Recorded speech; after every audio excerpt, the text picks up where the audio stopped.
140 కోట్ల జనాభా కలిగినటువంటి భారతదేశంలో పథకాల పట్టికలో 39వ స్థానంలో ఉన్నాం ఒలింపిక్స్లో. భారత్ 2 పథకాలు, అది కూడా కాంస్యం గెలుచుకుంది, మొత్తం కలిపి 2. China number 1, Japan, France, Australia, Britain, దక్షిణ కొరియా, అమెరికా వాళ్ళందరి దగ్గర చూస్తే టాప్ 7లో ఉంటే మనం ఎక్కడో 39 దగ్గర ఉన్నాం. అంతకుముందు అయితే అసలు ఒక్కటి లేకుండా వచ్చిన రోజులు ఉన్నాయి. కాస్త ఇప్పుడైతే నడుస్తుంది. ఇవాళ ఇంకా ఛాన్సెస్ మనకి ఏమున్నాయంటే, ఒకటి ప్రీ క్వార్టర్స్లో ప్యారిస్ ఒలింపిక్స్ టేబుల్ టెన్నిస్లో శ్రీజ అవుట్ అయిపోయింది. మరొక వైపున నాకౌట్ దశకి సింధు, లక్ష్య సేన్, ప్రణయ్ చేరారు కాబట్టి బ్యాడ్మింటన్లో ఒక ఛాయిస్ ఉంది మనకి.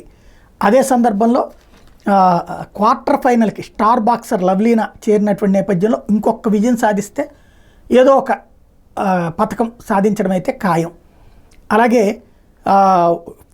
ఈ షూటింగ్లో పురుషుల 50 మీటర్ల రైఫిల్ 3 పొజిషన్స్ ఈవెంట్ ఫైనల్లో భారత్ షూటర్ స్వప్నిల్ ఉన్నాడు. అతనికి ఒక ఛాయిస్ ఉంది. ఏం జరుగుతుందన్నది చూడాల్సి ఉంది.